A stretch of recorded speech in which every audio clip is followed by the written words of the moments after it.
Hey everybody, and welcome to Killer Cans Gaming. Today's live stream is going to be a little bit different to the usual Transport Fever 2 live streams because today is literally going to be having a look behind the scenes. This one is more directed to the modders out there because a lot of the questions that I get asked by modders are usually along the lines of how different is Transport Fever to Transport Fever 1? How many changes am I going to need to make to my mods to make them work? How easy is it to port them? Do they work straight out the box? So let's try and answer as many of those questions today as possible, and hopefully we'll have quite a lot of modders in the chat who'll be able to ask me questions if I forget about anything. I'm going to try and cover as much as I can, but like I say, if I do forget anything, hopefully there'll be people asking me questions and I can answer them to the best of my knowledge. Bear in mind, of course, that I am not particularly great at scripting, so while I could have a look at what's going on in some of the script files for you, I don't really know what I'm looking at most of it. But if you're looking like me to basically port a vehicle mod from Transport Fever 1 to Transport Fever 2, hopefully today's live stream should cover that in enough detail for you. So first things first, we're going to have a look at the folder structure. So this is the Transport Fever 2 install directory. A lot of people will immediately recognise what's going on here. It's pretty much exactly the same as Transport Fever 1. There's Transport Fever 1. So yeah, it is pretty much the same. There's a couple of new files here and there. But something that you'll notice is that the folder structure is exactly the same. There's practically no difference here. However, when you get to the models folder, everything under here is in a zip. So that's the first difference that we see. But inside the zip file, the folder structure is all exactly the same again. The file types are again pretty much the same. You've got the Mtl files in their same folder tree, and again they're in Lua. The mesh files are once again mesh.blobs, so they haven't changed, and you've got the mesh file definitions in there as well. So yeah, a guy called Jim saying, so yeah, why is it zipped? I'm not entirely sure why it's zipped. I'm guessing it's just to save space on the install directory because most of the assets are in here. So, I mean, it's not a big game to begin with, but it saves a bit of space. And also, if the vast majority of mods on the workshop are vehicle mods, then, we can zip them up like this and it will save space on the workshop as well. So, and reduce everyone's downloads. But yeah, zipping it or unzipping it makes no difference at all in load time. Mods can work without being zipped, so you don't particularly have to do it. But if you want to do it just to save on download sizes, then you can. Like I say, it makes practically no difference at all. It's more about just saving file spaces, really.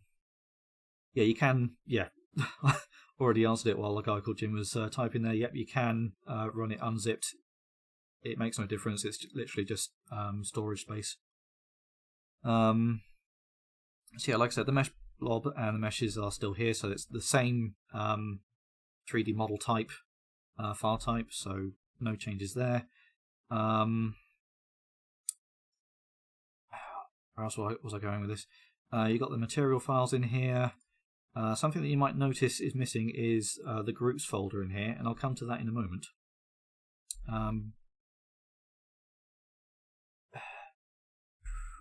So yeah, you've got your audio folder up here, so music's still in OGG and sound effects are still in WAV, so that's all the same, no changes needed to do there. The config file is there, so you've still got your multiple unit set up in there, which again are Lua files, so they're the same, and you've got your sound sets in there. If we have a look at the sound sets for Transport Fever 2, they are exactly the same as Transport Fever 1. Same goes for the stock diesel, for the stock steam. They are exactly the same as you'd find in Transport Fever 1, so no changes have happened here at all. And like I said, with the multiple unit files, they're exactly the same once again, no changes here. So they're not anything to particularly worry about for the time being. You've still got your textures file down here. Textures folders down here with the same folder structure. And again, you can use TGA or DDS. So models, vehicle, frame. There's your DDS files. And again, you'll notice that you've got the albedo opacity and the color, the CDR, as I tend to call them, the color dirt rust, and the metal gloss AO, the MGA. So those are all the same. Does compressed TGA files work? I don't think they do.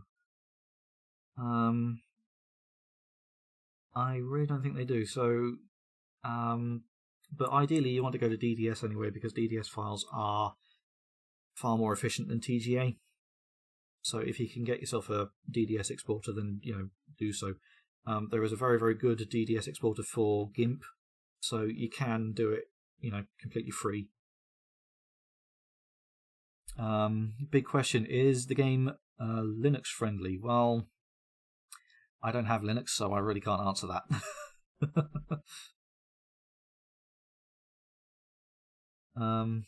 There is a lot of music in the game.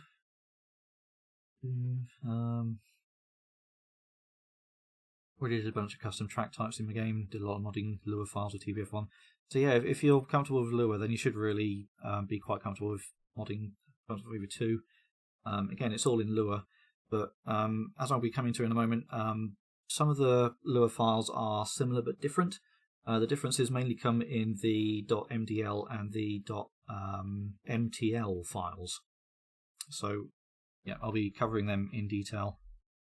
In fact, I might as well cover them in detail now, because like I was saying, the textures are more or less the same. They're still TGA or DDS. And you've still got your UI files here, so you've got the models 20 and the models small for the depot icons and the UI icons for your trains and things. They're still there, exactly the same file formats and things and folder structures. So so let's take a look at some of the MDL files. So what I've extracted here is the this is the Flying Scotsman from Transport Fever 1. So a lot of people should be able to recognise this. You've got your groups listed in the LOD's Children's. You've got your events. So yeah, everyone who has been modding Transport Fever 1 should recognise all of this. That's the stock Flying Scotsman right off the bat. So this is the Flying Scotsman from Transport Fever 2. Now almost immediately we can see some quite major differences going on here. Firstly, each mesh that is listed here has the material defined right here. The material is actually defined in the MDL file instead of the .mesh file. If we have a look at the .mesh file, there's no material defined here at all. The line isn't even there. So yeah, materials are now defined in the .mdl, and that is the first major difference that we see. You've got your transf there. However, you can use the old vec3 that a lot of people used to use in Transport Fever 1. I think there was an example of vec3 in here somewhere. Yeah, there it is. So yeah, some people use that rather than transf, and you can still use it in Transport Fever 2. But the next major difference that we see down here is that the animation for an object is right here in the MDL as well. So there is the object reference there. What would be for, well, these 5 lines here for an object that doesn't have an animation, you suddenly have the keyframe animation matrix right there above the material definition and then the mesh. So again, if we look at the mesh for LOD0G1, there's no animation data there. This is one of the drive rods for the Flying Scotsman. There's no animation up here at all. It's now defined in the model. which again is another major difference. And I'm not entirely sure if I like this, because doing it this way makes the Mtl file much bigger, because as you can see, we've got the keyframe animation for every object that has an animation. And the only upside to this that I can see is that you don't have the events list underneath it all. If we have a look at the Flying Scotsman in Transport Fever 1, you've got your events definition right there, which triggers the animation, which you can just send to a group, which is all the drive shafts and things. That is not there at all in Transport Fever 2. It's all right up here. You've got your event triggering right there, and there's the animation data for it. So I'm not entirely sure if I like that. I haven't actually tested it yet. Well, I haven't really tested any animation yet on my own mods, so I don't know if it still works the old way or not, but here's the new way of doing it apparently. And yeah, I'm not entirely sure if I like this. And also something else that I said earlier on, we used to use a lot of groups in Transport Fever 1 because that was a way of either grouping together everything that had an animation so that you could just send the trigger to one group instead of a list of different objects down here. And you could also use groups to form a sort of a hierarchy, if you'd like. But again, Transport Fever 2 doesn't seem to use groups at all. Now, I've been told that groups still work if you still want to use them, but nothing stock is using them. Like I said, in the folders back here, there's no group folder at all, so nothing stock uses groups anymore. But like I say, I've been told that you can still use them, it's just that the devs decided not to.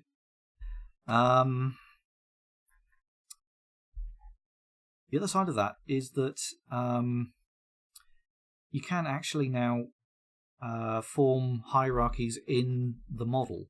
So, children can have their own children now.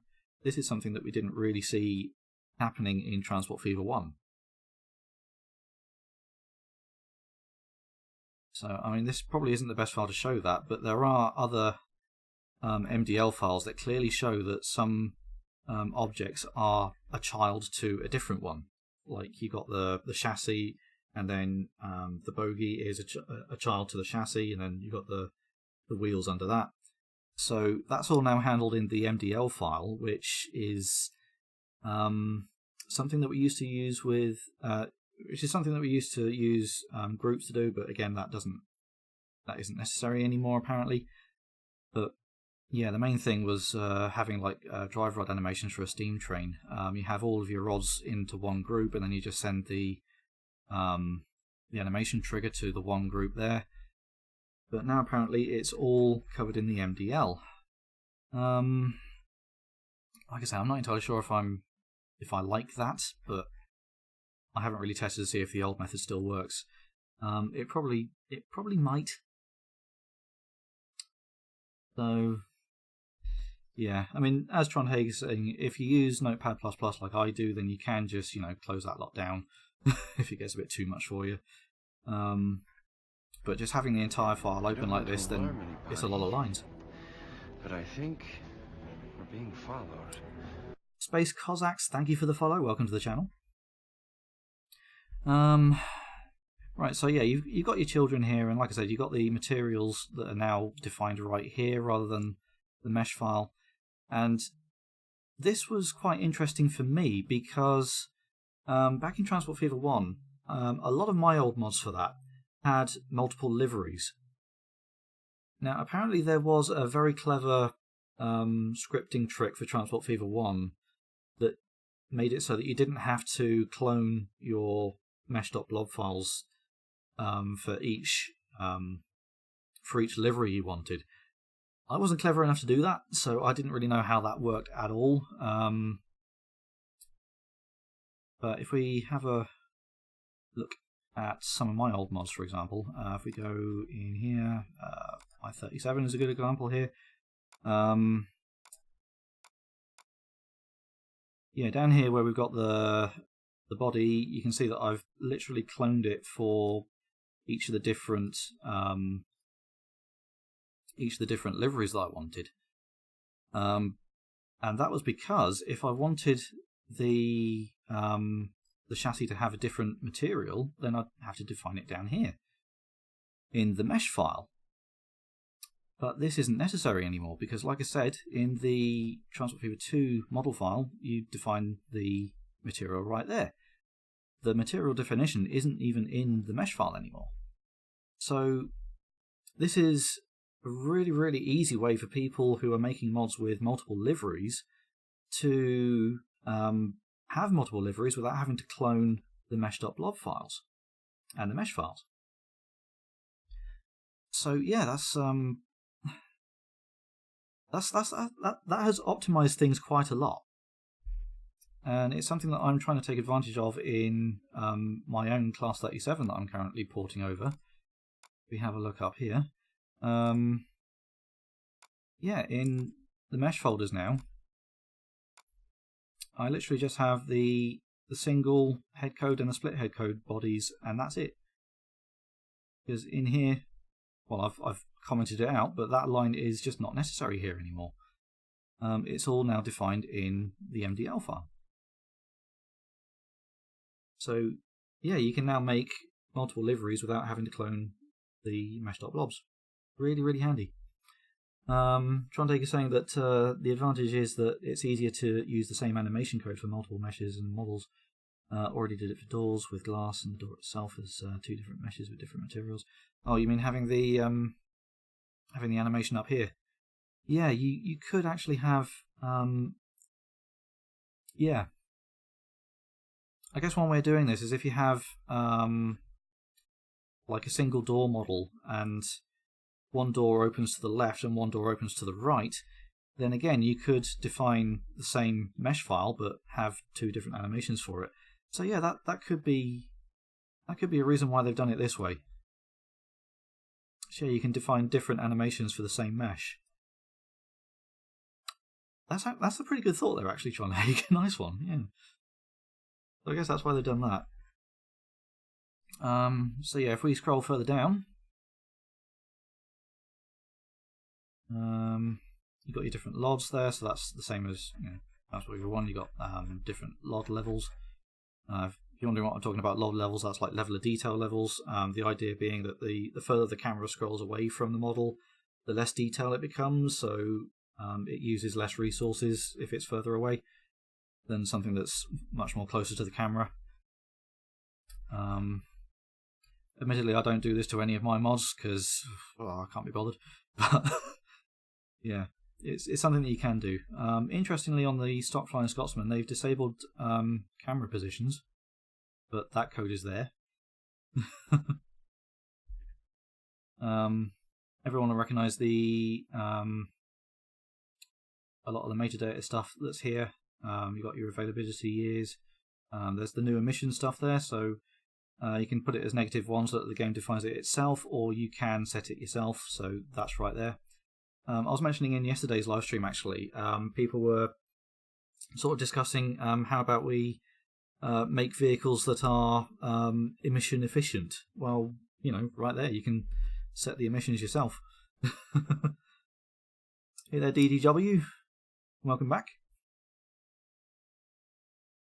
Morning, Gav. How's it going? Yeah, some random floozy. Sorry, almost butchered your name right there. Some random floozy. Yeah, most modders don't bother with the LODs. Yeah, we're all pretty lazy like that. I mean, like I said, a lot of us spend a lot of time just making the one level of detail, and yeah, a lot of us are just too lazy just to make the other LODs. There are some modders that do it, but yeah, most of us just don't bother. It doesn't seem to make that much of an impact in game anyway, so yeah. Right, yeah, so you've got your cost right there. Now the description. These descriptions seem to link to language files, so that you can just have the one line right there and just have a language file that if you want to do several different translations. Alternatively, you could just put your own name in there, like if I go back to my Class 37 again, in the model, vehicle train. If I go back to this one again, if we scroll all the way down here somewhere, where is it? So yeah, you can just literally type in your own and it will work fine just like that. But yeah, if you've bothered having a translation file, then you can also just, put the translation file in there and it'll find it and use the relevant language. Then you've got your maintenance. Lifespan seems to be a different number now than it used to be. For example, in Transport Fever 1, if you wanted your vehicle to last 50 years, then you just put 50 there. But they seem to be using a different value under lifespan, and I'm not entirely sure what that translates to. So yeah, running cost particle system is pretty much the same. And then you've got your axles, backward forward parts if you want to make the vehicle reversible.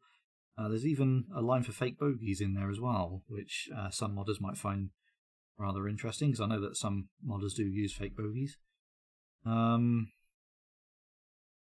You've got your engine there, power, tractive effort, type, sound set, it's right there, definition for your horn. The speed is now in meters per second, which is a change to Transport Fever 1. And then you've got your weight. And then there's your seats. So, yep, driver has his own animation set.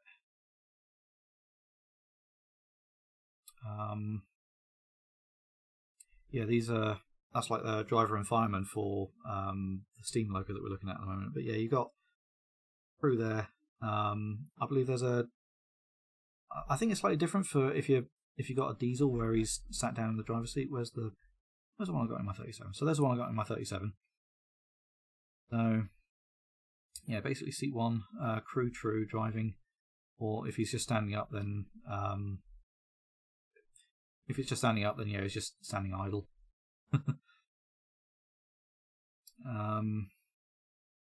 And yeah, so this code will be the same for coaches, for example. You just use that to seat each individual passenger.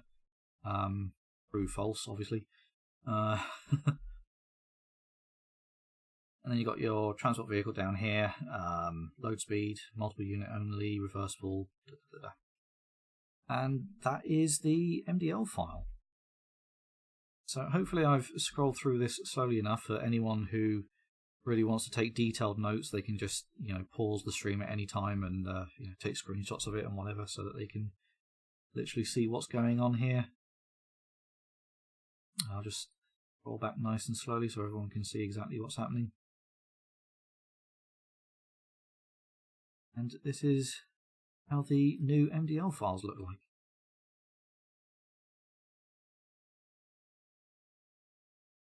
Sean's saying, I think I made a factor as a comment for lifespan in the B7 MDLs.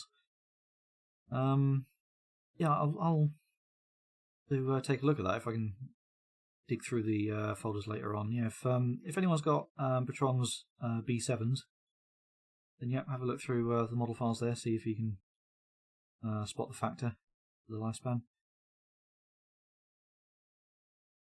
In fact, what did I set the lifespan as in class 37? Yeah, I think I kept it the same as the no-hab diesel. I didn't change that one.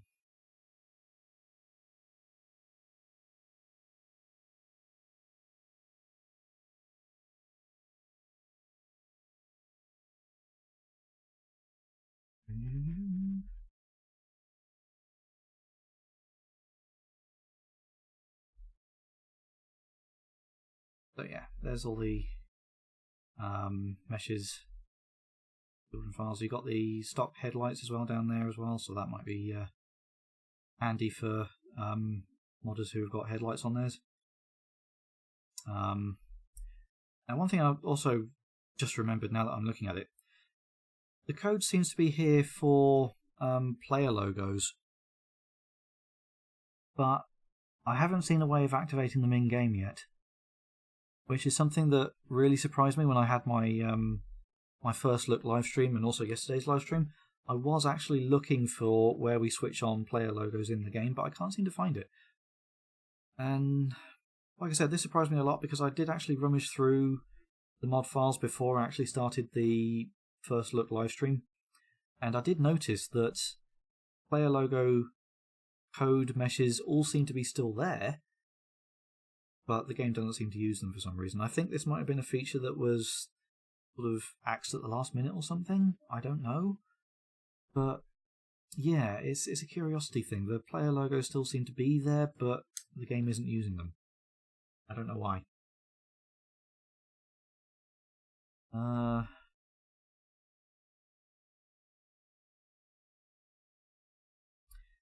Yeah, I think that was all I needed to cover in the Mtl files. Is it possible they may come in at launch? Well, I'm not one of the devs, I don't know. No. So yeah, that's the Mtl file. So moving on from there, the next major difference that we'll see, the next major difference we'll see from mod conversions or mod porting point of views is the Mtl files, the materials. Now this is the Transport Fever 2 material, this is the Transport Fever 1 material for the Flying Scotsman. So everyone who's been modding Transport Fever 1 will recognise all of this. For Transport Fever 2, it's again similar but different, shall we say. It's not vastly different, but there are changes made there. The most obvious one that we could probably see is that the devs have decided that most of these lines here are unnecessary most of the time, so they seem to have removed them altogether. Again, I assume they do still work if you want to use them. I think I've seen a couple of these used in other materials in Transport Fever 2. In fact, yeah, they're right there.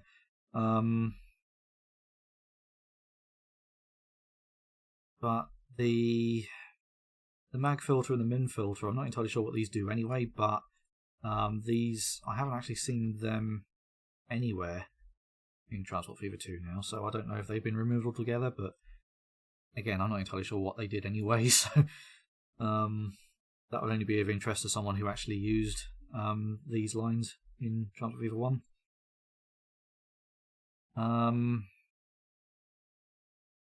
Yeah, something I spotted down here is we have a new line for normal maps, red, green, true.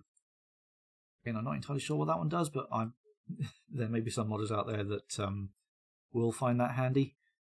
That I don't think that appeared under normal maps in Transport Fever 1. No, it's not there. Yeah, not entirely sure what that one does, but I'm sure there are some other modders out there that might find that one handy. James is saying maybe it'll flip the channels. Maybe, because yeah, again, I mean, it's definitely something that they're only using for normal maps at the moment, because there it is in Rust normal, there it is under map normal, and it was up here under dirt normal as well. So maybe it's something that could flip the channels. That might actually be a handy one, actually, because something that was catching out a lot of modders for Transport Fever 1, if you were making normal maps, you had to set it up as OpenGL rather than DirectX. Was it DirectX? Yeah, DirectX or OpenGL, wasn't it? Yeah, Transport Fever 1 was an OpenGL game, so everyone who exported their normal maps with the wrong format would have their normal maps inverted. So, if you made a normal map for a rivet that was sticking outwards, if you exported it in the wrong format, then in Transport Fever 1, that rivet would look like it was poking inwards rather than sticking outwards. So, yeah, this could be a tool for people who are used to exporting it not using OpenGL. You literally just flip it right there. So that's probably what that is. Yeah, very good point there, Jones. Very, very, very good point.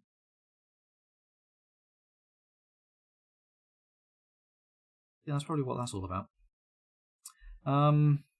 So yeah, like I said, there are some changes in the Mtl File, again, it's all mainly similar but different. It looks like a few things have been removed for the sake of optimizing things a bit.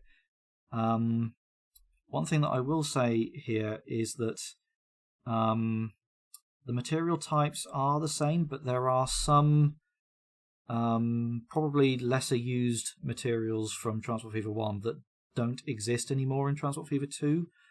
I haven't really got a full list of how many materials Transport Fever 2 uses now, but I did encounter one or two material types from my Class 37 port that crashed the game because the material type wasn't valid anymore.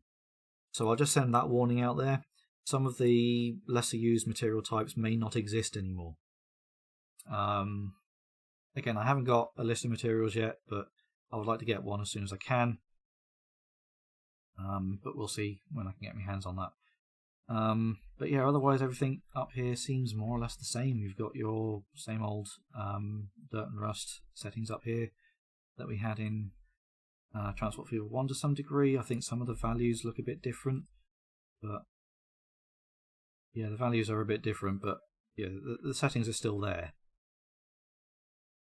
is the important thing.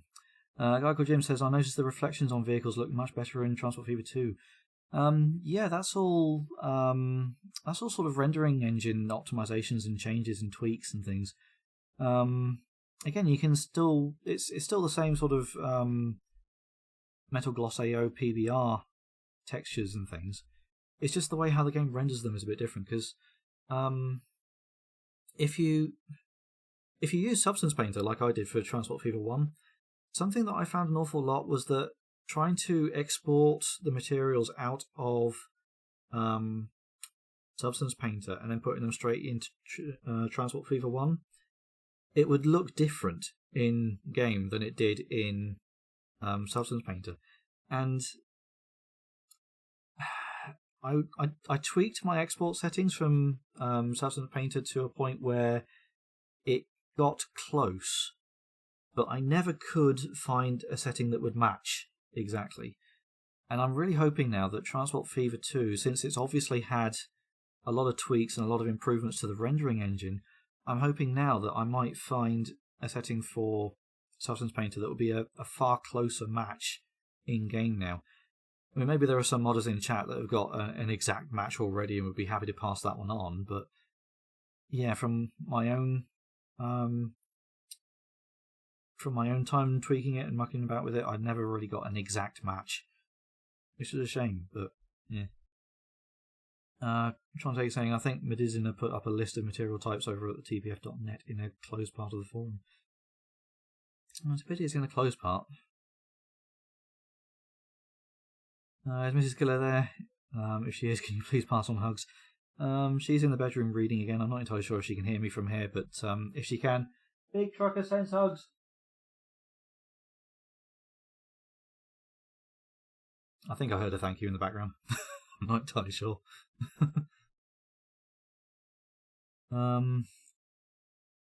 Pretty sure the weird desert cube map reflection on aircraft is gone now. Looked really weird on temperate maps on TF1. I've not got the voice for it. Big hugs back. Yeah, Mrs. Killican seems to have a bit of a sore throat at the moment, but apparently the mic picked that one up, so I think they heard that one.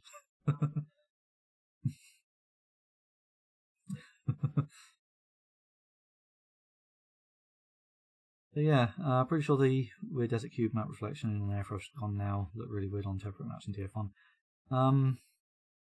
I don't really play desert maps in Transport Fever. I might have to check that one in a playthrough later on in Transport Fever 2. Tron's going AFK for a bit. The cube maps look like they were from Train Fever. I think a lot of the reflection maps probably were from Train Fever, in all fairness. Somewhere in the folders there was actually a cube map. I think it was a TGA, actually. And you can open it, and yeah, it was literally just a screenshot of the environment.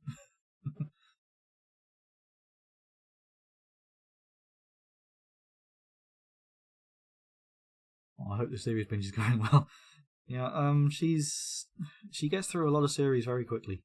It has to be said. I'm not entirely sure what she's reading through at the moment, but it seems to be entertaining. Right, so where am I going on this? So we've covered the MDL and the Mtl files, and that's really the main differences we have, I think. The rest of it is pretty much the same.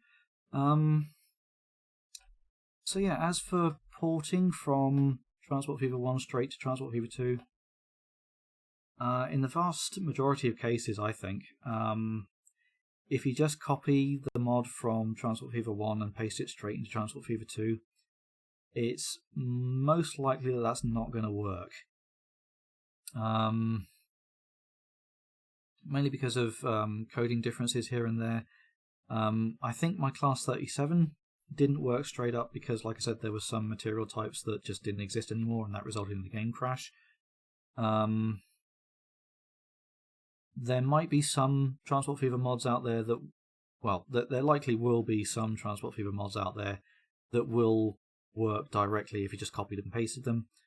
But if there are mods that do slightly more complicated things, then it's likely that it will crash Transport Fever 2. So there are a few bits and pieces behind the scenes that will need to be updated, mainly to the new code, new material types, if some of the old ones have been deleted, for example.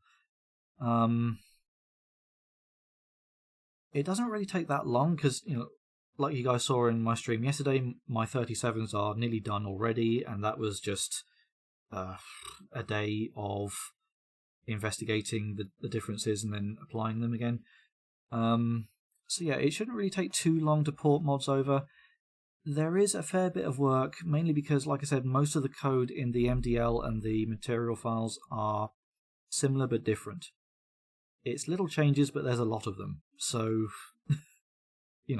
but these are the two files where most of the differences are, in my point of view. So, like I said, the .mesh files, the .mesh.blobs, they're still exactly the same. You don't have to make any changes to them at all. Well, saying that, the only difference that really needs to be made to the .mesh file is that the material isn't defined there anymore, so that line doesn't need to be there. And also possibly the animation is all gone because that's now handled in the model file. But largely, the .mesh.blob doesn't need to be changed. Textures are all still the same. Folder structures all still the same. Most of the places where you need to, pretty much the only places where you need to be updating your mod is in the .mdl and the .mtl. Those are the only two files. Those are the only two files that have any major differences from a vehicle modder's point of view. And then, like I said, once you've done all these changes, you can, if you want, zip up everything underneath the model file because. Back over here, like I was saying, the big change is if you go into the models file, everything under there is zipped. Again, it doesn't have to be, but you can do that if you want, just to save on storage space, save on workshop download size. Marcolino is saying texture's not DXT5 anymore. I think that's true. No. Textures are still exactly the same format as Transport Fever 1. So it was, the formats that I used for Transport Fever 1 was DXT5 for the albedo opacity map, DXT3 for Color Dirt Rust and Metal Gloss AO, and it was that really, really strange format for normal maps as well. Oh, what was that one? I can't remember, but it was that strange format down at the bottom of the list for normal maps. But yeah, the DXT settings for DDS is exactly the same. But I think we're being followed. Chaos Runner, thank you for the follow, and welcome to the channel. Marcolino saying, okay, I use DXT1 for MGA and CDR. Well, yeah, you can still use that. I mean, I don't think it really matters that much. What you use for the MGA and CDR. I mean, you can have DXT5 if you really wanted, but I just used DXT3 for that, and then DXT5 for the albedo opacity. Yeah, a bit smaller file size. Yeah, exactly. I didn't really want to have massive, huge file sizes just for the MGA and CDR. I don't think there's that much detail in those files, so bring them down a bit. Why not?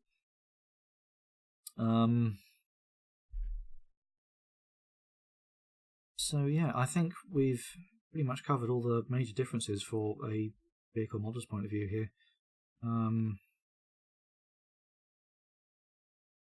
So I think we've already hit the point now where we're just going to see if there's any modders in the chat that want to ask any questions, and if they can, I'll see if I can answer them as best I can. Like I'm saying though, I'm not really a modder that's very good at scripting, so I'm sure there are some really, really clever people out there that will be interested in what's going on in this lot, but to be honest with you, I don't really understand it all. I mean, Vec3 is still there.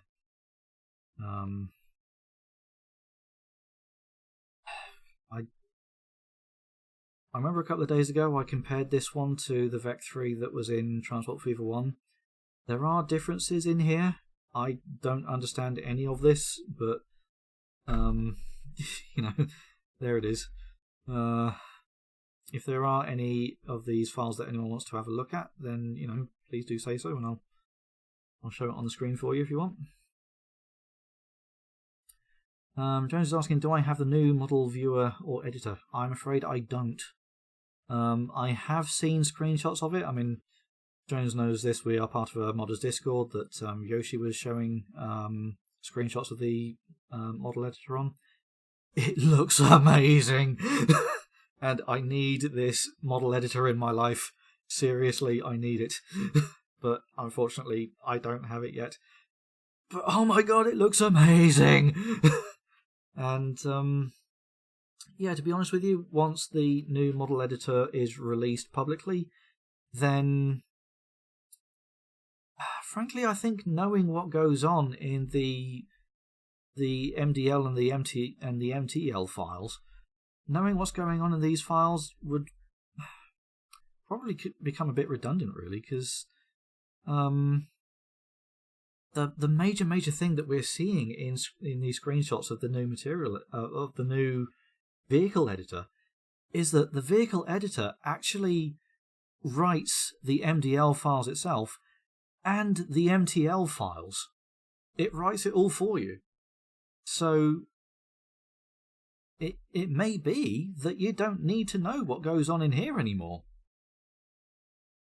Or in here. I mean, as an experienced modder who's been doing this for some time, I would say that you should learn about what's going on in these files anyway, just in case you do want to make any manual tweaks. But if you are new to Transport Fever, then the new model editor that's on its way will do all of this for you, including the animation data. This is something that I just because Steam locos have a lot of animated parts. I mean, this is the Flying Scotsman, for example. These are all the the drive rod animations for each of the drive rods. That's a lot of data to set up manually, and this was something that was a real headache when I made my Standard 7 Britannia mod. I had to code in all of the animation detail by hand because I couldn't export it into the .mesh files from 3ds Max. Apparently you could do that from Blender, but I don't use Blender. So yeah, I couldn't export this animation data from 3ds Max into the .mesh, so I had to program in all of my animations by hand for Britannia, and it took forever. So yeah, the new model editor for Transport Fever 2, you can literally export your model in FBX with its animation and the new model editor will open it, see the animation, and script all this for you. And, like, you know, yes, I need this in my life. Can I please, if any devs are watching, can I please have the model editor before I have to port my Britannia? Please! Pretty please with a cherry on top. I mean, I don't know what state the model editor is in at the moment. It's probably still in, like, a beta test mode, I don't know, but for whatever reason, they've only released it to beta testers at the moment. It's not public yet, but I really want to get my hands on it. I want it! You know, just in case my enthusiasm behind that wasn't clear enough. Marcolina is saying, so we have to save Blender file to FBX and load it into Model Viewer, which then exports the correct files. Yeah, I mean,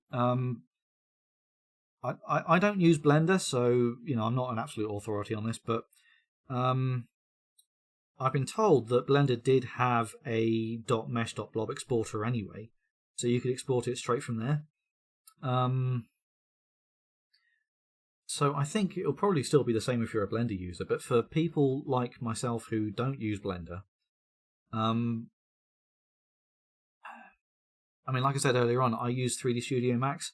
There was never a direct exporter for 3ds Max users. Up until now, we've had to either export it as an FBX or as a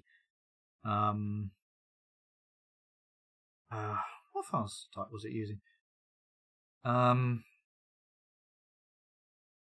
can't remember what the other file type was now. Because I use FBX all the time. So yeah, my workflow was literally, you know, make the model in 3D Studio Max, export it as an FBX, and then use the .mesh exporter that was available on transportfever.net. So, you know, that was my workflow. It wasn't direct. It was, you know, export to FBX and then convert it to mesh.blob. So, yeah, if the new model editor comes out, then I can just literally export from 3ds Max into FBX, load that straight into the model editor, and then work from there. I don't know if this is I don't know if this is how to pronounce your name, but Kaki Wacky? Saying, why use Notepad++ while there are better alternatives? Well, I'm not really looking for alternatives. It does what I want it to do. Simple as that. I mean, it's a text editor. I mean, what more do you need from it?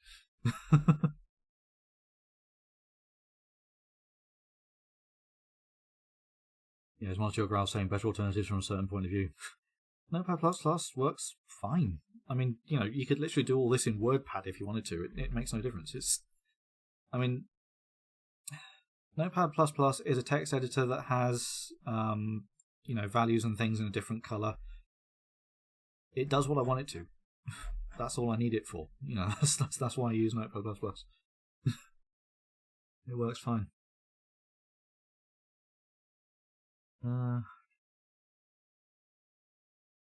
Then they can export FBX files too. Don't think we need the script anymore.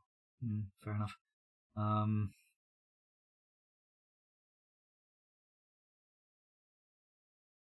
Marcolina is saying that the mesh exporter for Blender is now broken because there's a new version of Blender out and it can't export the animations anymore. Okay, yeah, I also heard that as well from some other Blender users. The mesh exporter doesn't really work anymore on the newer versions. There's some incompatibility going on. I don't know about the details, but yeah, I mean, if Blender can still export to FBX, okay, then it should be fine with the new model editor once that's out. So yeah, it's possible that whoever made the old exporter for Blender probably isn't going to bother updating it because of this. But again, I can't really speak on behalf of him. I'm just guessing, to be honest with you. I don't know what he plans on doing. So yeah, that is the modding overview. It only took us an hour. I didn't really expect this stream to be a very long one anyway, but there it is. So if there's anything else that anyone wants to take a look at, I think we can probably wrap up the stream right there. I'm going to end it on saying that people have already seen on my live stream yesterday that my Class 37 is already almost ready to release onto the workshop for Transport Fever 2. The next mod on my list that I'm going to port over is going to be the Class 47. And then I'm probably going to focus on the 86, 58. A lot of people are saying, but surely the Class 101 would be the one that you do after the 47 because, so many people use that. The Class 101 will be released for Transport Fever 2, but it is having a rebuild. So this is something that I'm absolutely announcing publicly. The Class 101 is getting a rebuild. It's probably the oldest mod that I've got for Transport Fever 1 that hasn't had any updates or revisits since it was launched, because it was launched, then I did a little update where it had the 3-car and 4-car versions, and then I didn't touch it since, never touched it since. So yeah, it's getting its long needed, long awaited rebuild. So yeah, the Class 101 will eventually come to Transport Fever 2, but probably not as quickly as all of my other mods, simply because it's getting its rebuild. While porting things over, one thing that I would like to look into is how the buses in Transport Fever 2 do the destination board thing. And in fact, I could probably look at that right now. How do the buses in Transport Fever 2 do the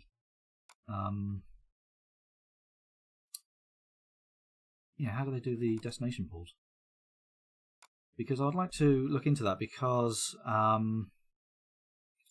my Class 220 mod for Transport Fever 1 didn't have the destination boards. It was sort of a blurry texture, but they do have them in real life.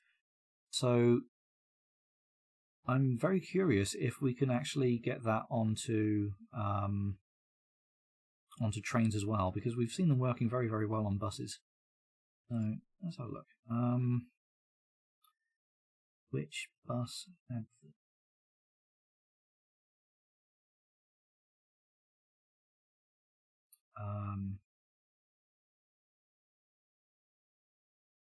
that is actually a very good question. Okay, chat, which bus had the destination boards on them?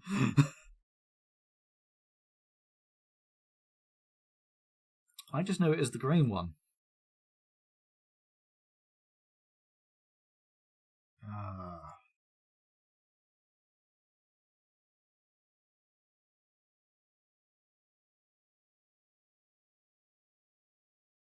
The East Taro, probably, the Volvo 5000. Possibly. Hang on, let's just give me extracts folder. And let's just unzip both of these two. Let's have a look.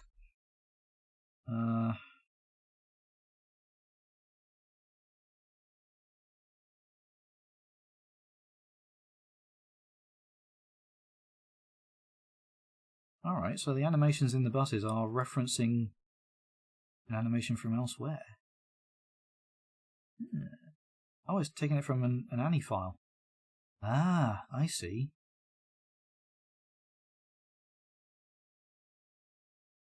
Alright, so that's one way not to clutter up your Mtl files with lots and lots of animation data. You just put it into an ANI file and then reference it right there. Then you've got the close all doors and open all doors on one mesh. Awesome. That'll be very, very handy for my coaches. The Mark 1 and Mark 2 coaches. That would be very handy indeed.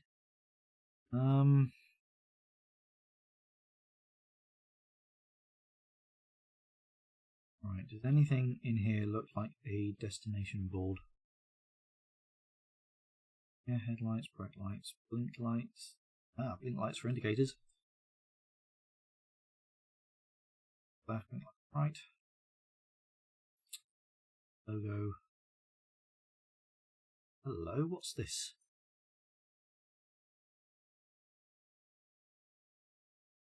Comp?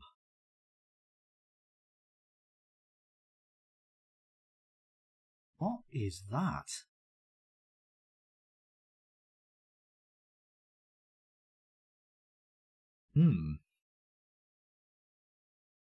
This is one of those beard stroking moments if one has a beard. What is this?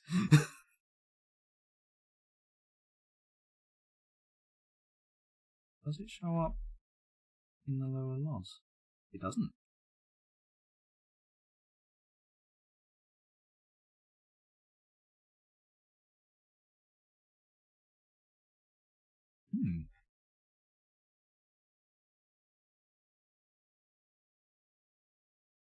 Interesting.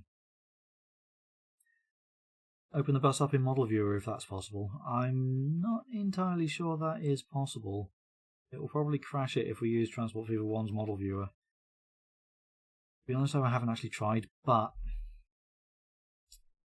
I don't know if it's possible to open up a Transport Fever 2 vehicle in Transport Fever 1's Model Viewer. Comp could also be defined elsewhere in the MDL.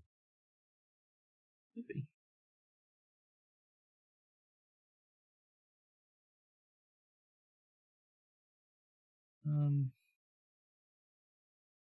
Defined up at the top.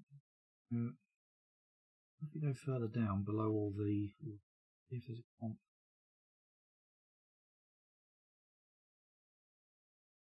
Ooh, labels?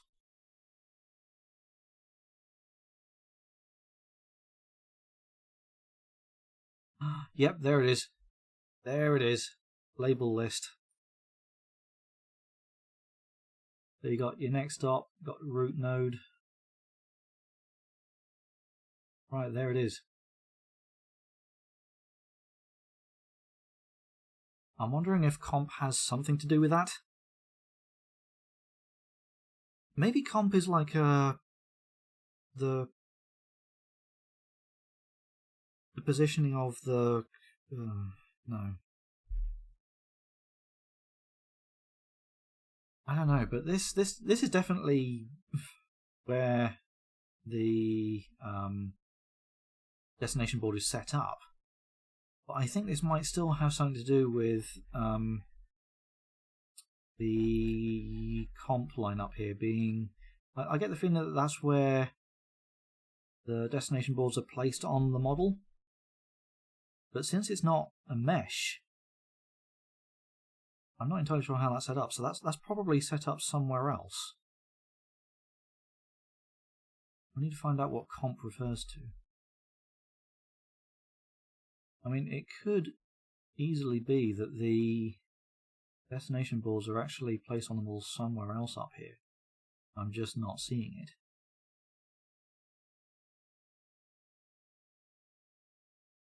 Unless, is it B3?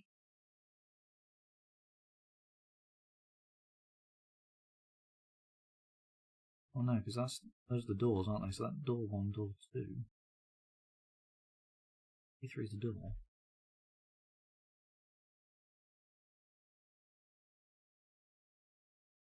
Wheel. Why has it only got 3 wheels?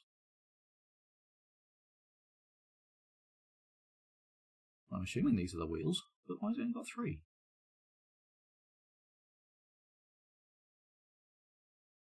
Oh, unless that...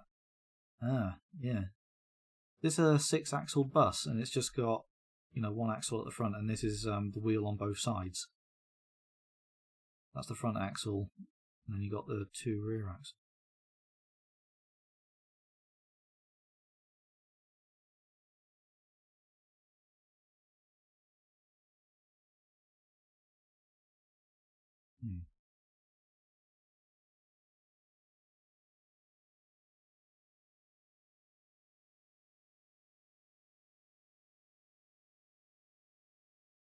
Okay, well, there's a D4 there, but it Yeah, it is animated.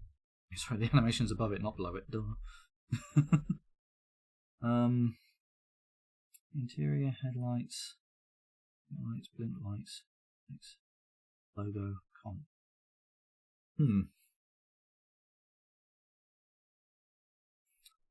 Marcolina saying that there was a position and setting in the labels.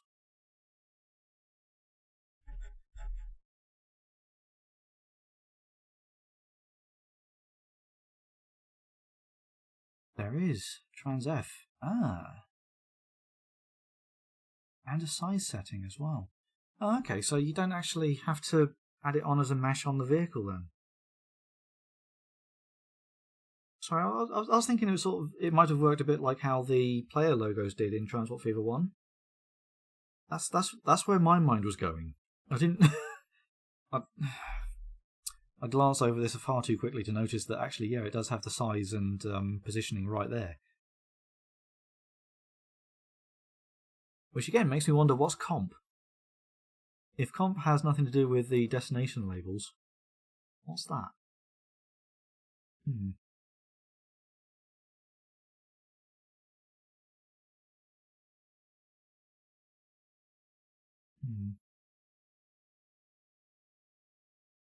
Michael is saying, but we do need more info on what's possible to edit, like the font, and can we make it bold? Again, don't know.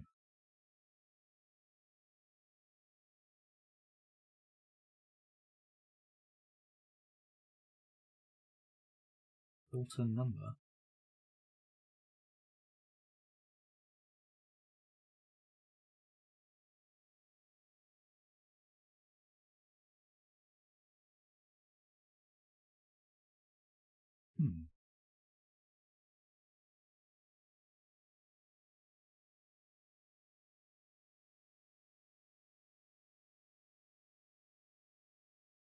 I'm wondering about this. Filtering cut.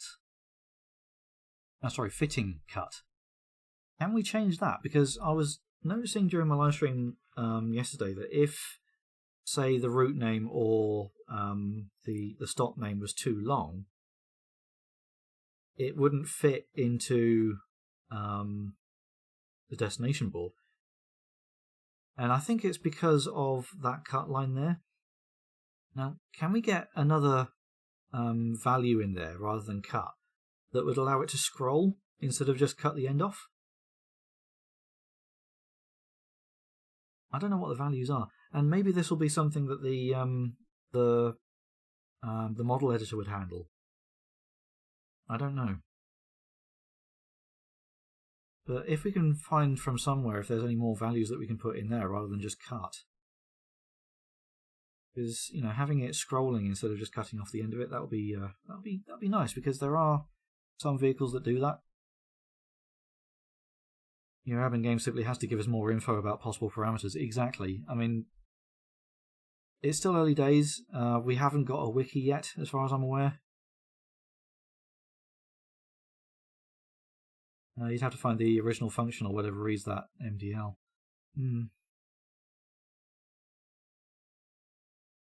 Yeah, that's referring to the comp as well. I'm still no idea what that is. But yeah, that's apparently where the destination boards are handled, the label list.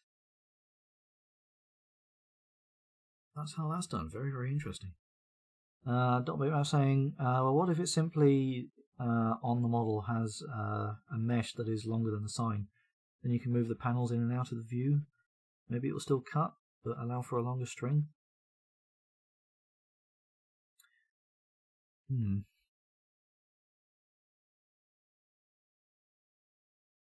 Yeah, I mean, it seems that this isn't actually rendered onto a mesh, if that makes sense. It's from what I gather, this is just literally rendering letters and numbers on top of the mesh, if that makes sense. The letters are given an origin and not assigned to an area into the model. Yeah, exactly. It's literally, I mean, you've got your size and positioning there, but it's not actually a mesh. It's literally just rendering letters and numbers onto your model, if that makes sense. Maybe that defines the size of the text when it gets cut. Well, like I said, that's the size and the shape. That's not necessarily the font size.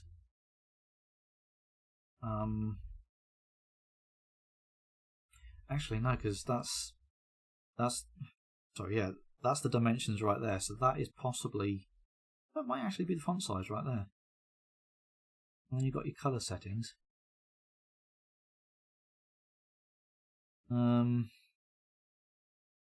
There's no setting for font here, but you might find that somewhere else.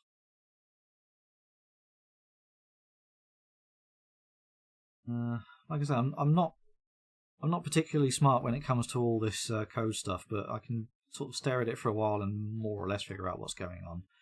I think there might be. Is there something in here about labels?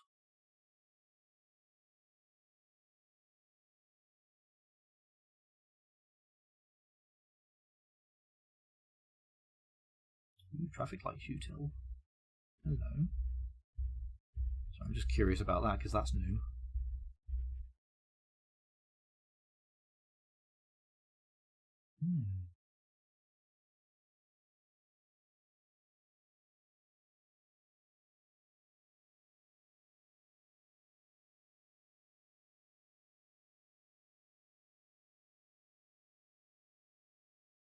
Interesting lines up here about, if it's left-hand traffic.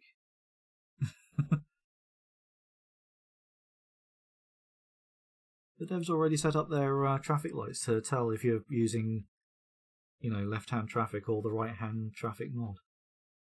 Interesting.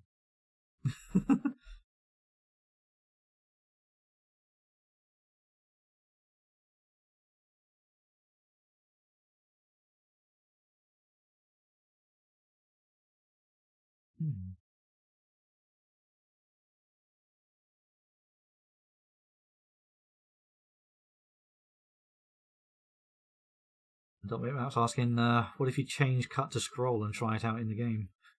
That'd be how I go about breaking the game. Yeah, that's exactly how you go about breaking the game.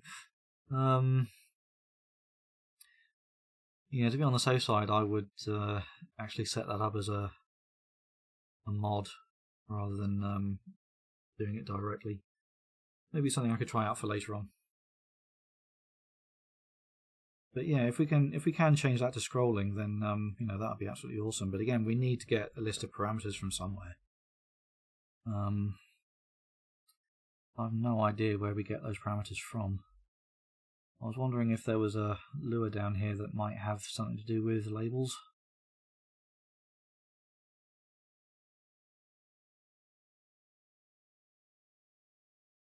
I mean, saying that, does this reference any Luas up at the top?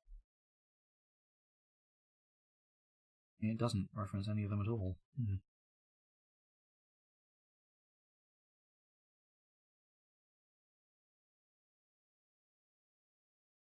Alright, well, Jones is suggesting that I have a look in Vehicle Lua.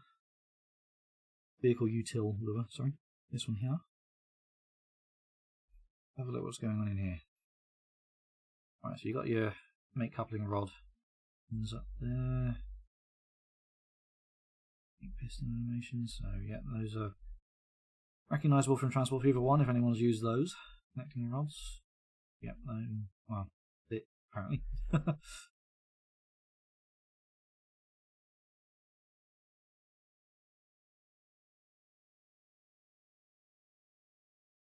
Yeah, it turns out that's it. I thought there was going to be more in there. It turns out it really isn't. Okay.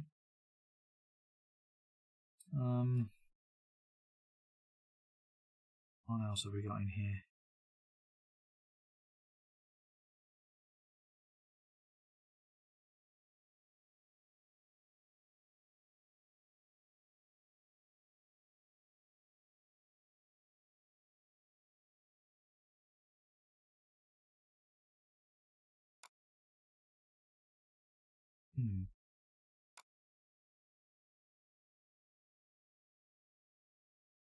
Maybe it's not handled by script then.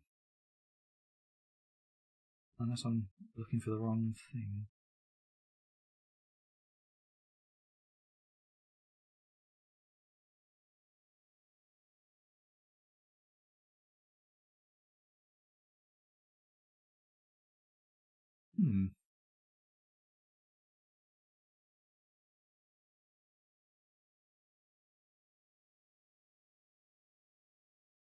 I don't know is the answer to that. That's something I might have to throw at people with smarter scripting brains than I've got.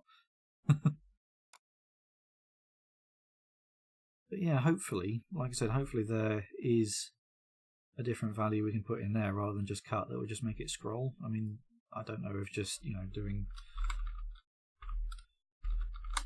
I don't know if just doing that would work, but...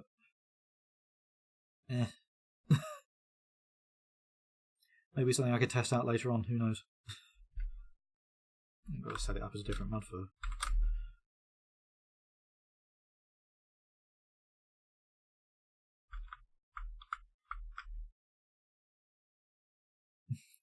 Marcolina saying, try it. Okay, hang on a moment. I want to do this, but we're going to have to set up new mod for it.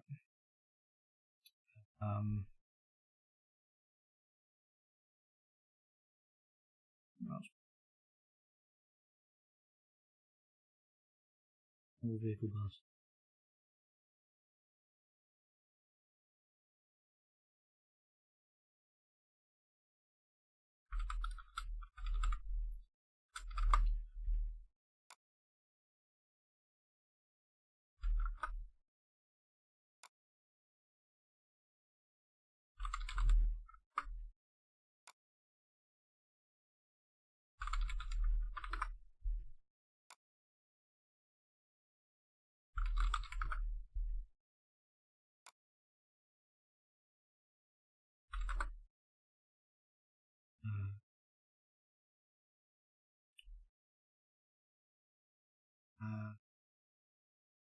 And if we did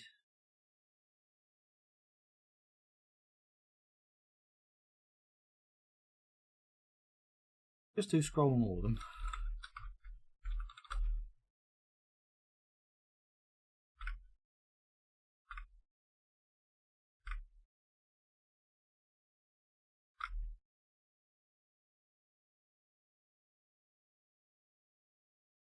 We'll see what that does.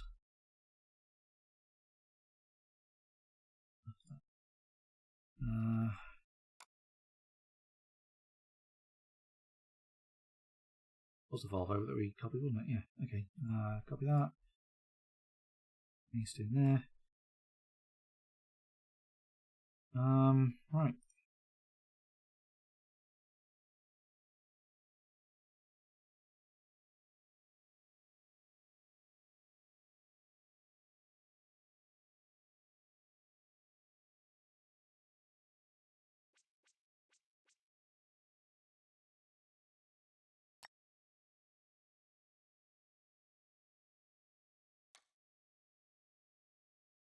Let's load yesterday's live stream up and see if we can just activate our new bus mod.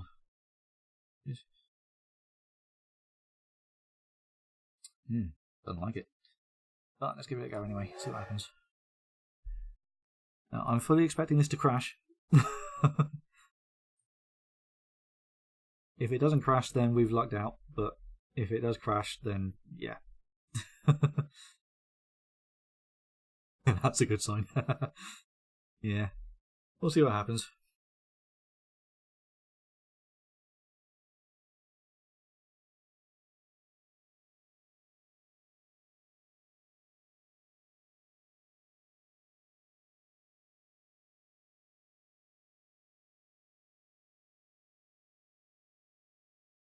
Yep, the good old red stop sign of progress.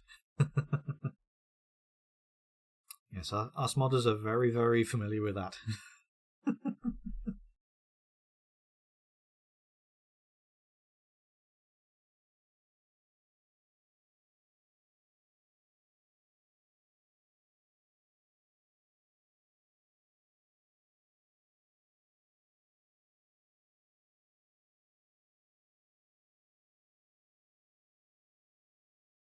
Hi, Shot by Gun. Welcome to chat.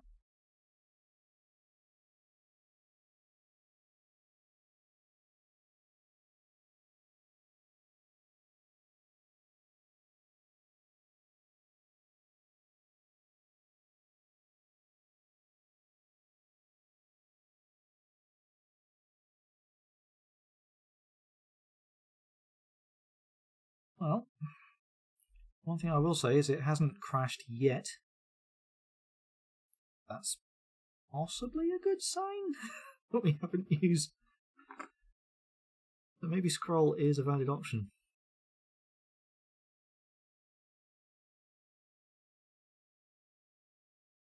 Unless, of course, I haven't actually got any of those Volvos on the map at the moment.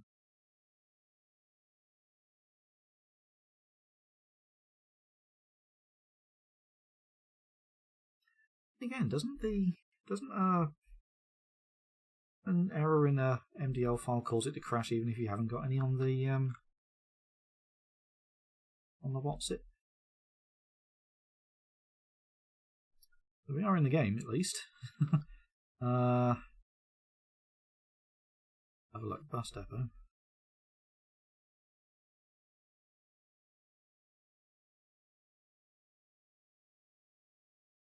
Which one was it? The Volvo 5000 that we modded, wasn't it? Yeah, we haven't actually got any of those on the map at the moment, so let's just buy one and fling it onto a random route.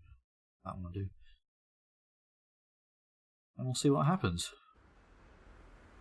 Well, again, still no game crash.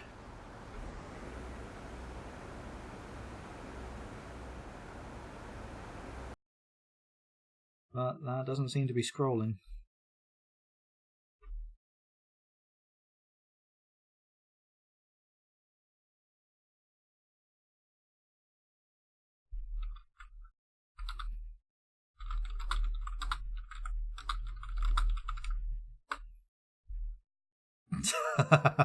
Okay, yeah. That's what happens if you don't cut it. Does it at least scroll? No, it doesn't.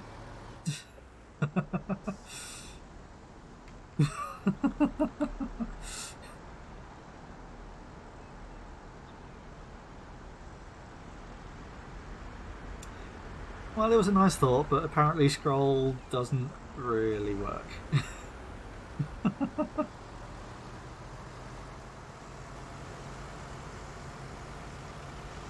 But hey, now we know.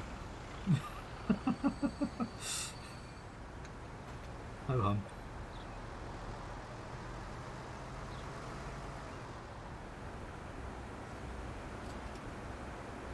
But yeah, by the looks of it, what's going on there is you define the size of the area there in the code. If I just ping that down a bit.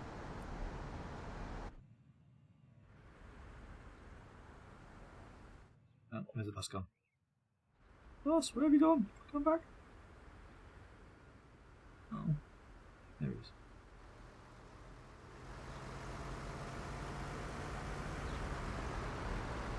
I'll just put that out of the way.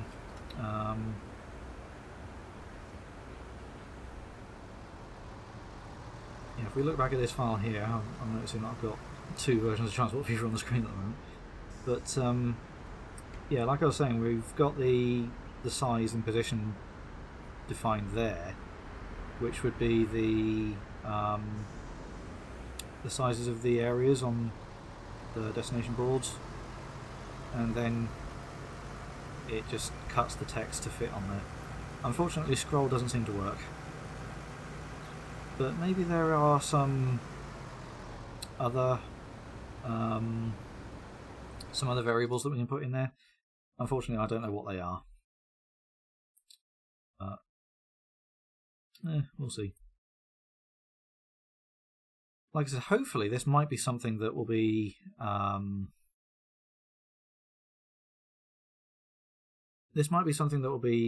covered by the model editor when that finally comes along. Like I said, I still haven't got my hands on the model editor yet. I want to try and get my hands on it as soon as possible. So fingers crossed. The devs might be watching this and will say, "Hey, Killer, do you want to try this out?" Yes, please. Yes, I really do. Yes.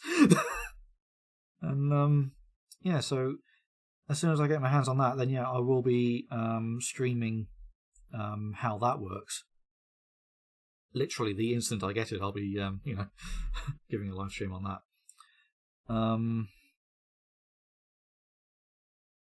And hopefully we might see some Wikipedia pages coming up maybe on what all the valid variables are. And perhaps even some guides, who knows. Michael is saying, so the model editor is in beta status in the beta of the beta. From what I've heard, the people who got into the beta, the closed beta for Transport Fever 2, have their own little private group on Steam, where they have like a discussion forum and things. And the developers released the new model editor to the beta area. So they haven't actually done a public release of it yet, but they've given it to the closed beta testers. So modders who got into the closed beta, unfortunately I didn't, modders who got into the closed beta have been playing with the model editor already and have been showing it off on some Discord channels that I'm in. And it looks absolutely awesome. It looks absolutely awesomely amazing. And I can't wait to get my hands on it. Like I said, as soon as I get it, I might have to wait until release day until it's public, but as soon as I get my hands on it, I will be looking at it. It is absolutely awesome, and I can't wait. So unless anyone else has any questions, I think we have more or less covered everything. We're just looking at the seating code here for passengers in the bus, which I'll be needing to use to port my Mark 1 and Mark 2 coaches over to Transport Fever 2. But pretty much I'm just sort of repeating myself now. I think we've covered more or less all the basics for people who want to port their Transport Fever 1 vehicle mods over to Transport Fever 2.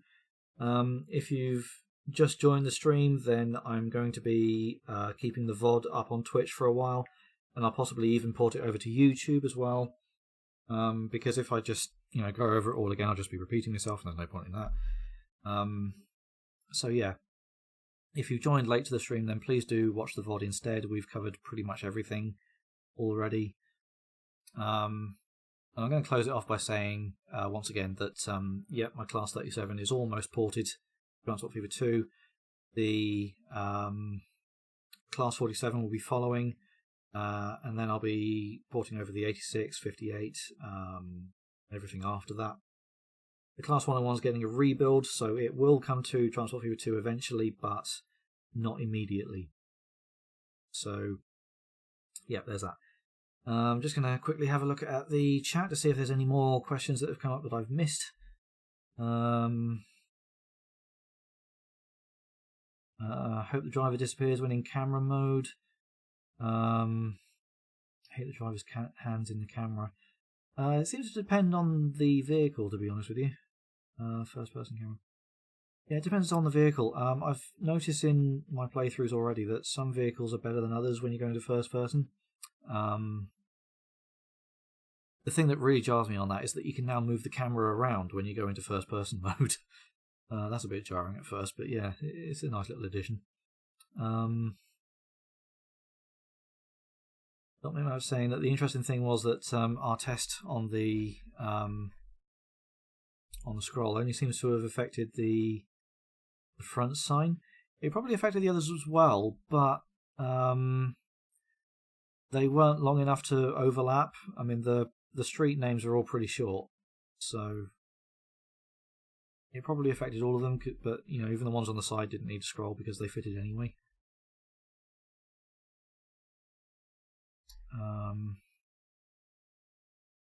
See if there's any more. I don't think there's any questions that I've missed. so far.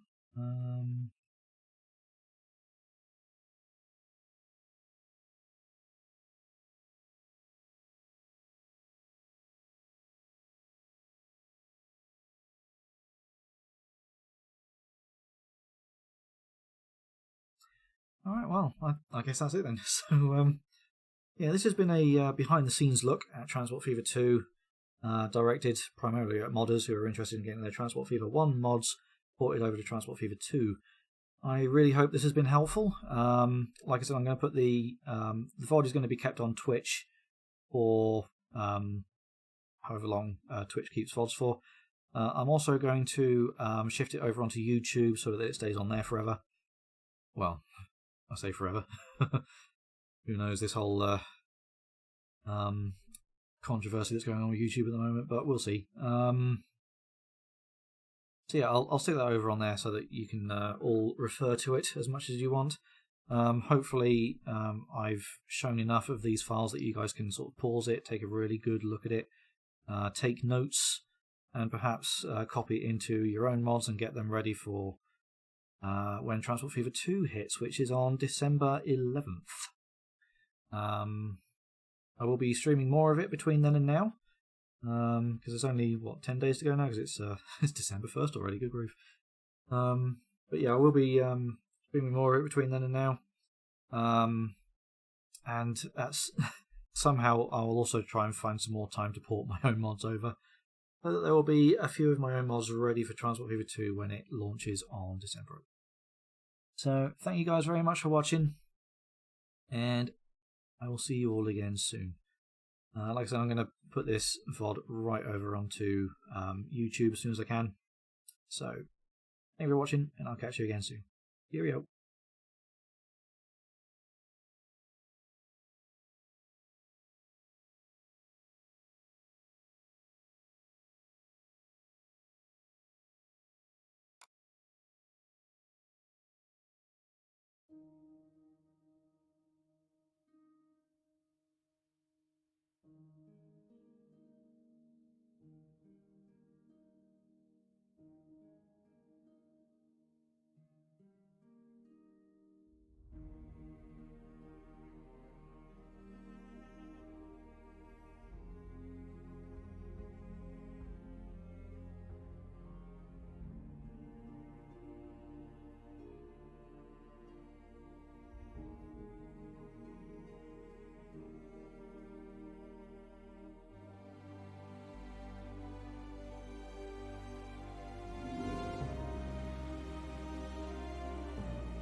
Yep. If anyone's still there, I have literally just remembered something that I'd completely forgotten about. If we go back to my class 37, something that a lot of people might find interesting is the whole group file names. This was literally the line of text right here that allows you to group up vehicles that have multiple textures. That's literally it. So you just basically needed to reference a model, and everything else gets grouped up to it. So that's how you get the variants in the depot menu. That's it right there. So yeah, if we very quickly go back to my mod in here. So what we have, cover this as quickly as I can. What we have is we've got our different livery variants, and then we've got the menu reference. Now this is literally just a straight up copy of this one, but its availability has been changed to year from and year to 1 and 1. So if you've got vehicle no end date, then this one doesn't show up in the depot menu, but it still shows up as the icon used for the main vehicle in the depot menu. So the people who saw it in the stream earlier on, if you look at the Class 37 in the depot, you got that image that's got like several of them grouped up together. That's the thumbnail for this model, this MDL. And everything else in here is then grouped up to that. So when you actually click on the 37 in the depot menu, you're actually clicking on this one, but you can't purchase it because it's no longer valid in the date line, because year from year 2 is both 0. It shows up unfortunately when you've got vehicle no end date mod on, but hopefully the devs will change that so that it ignores anything that has year 2 0 or 1. Sorry, year 2 1. And then all the rest of these, like I said, they've got this line right down at the bottom, and that's all you need to do for it. It's literally that easy. So fantastic new feature. I'll be using it all on my mods. Brilliant new feature. That's how it's done. Sorry I kind of tacked that on as an afterthought, but I literally just remembered it while the outro was playing. So hopefully people might be able to see that when I upload it again as a VOD later on. So sorry about that. Carry on with the outro. Very professional.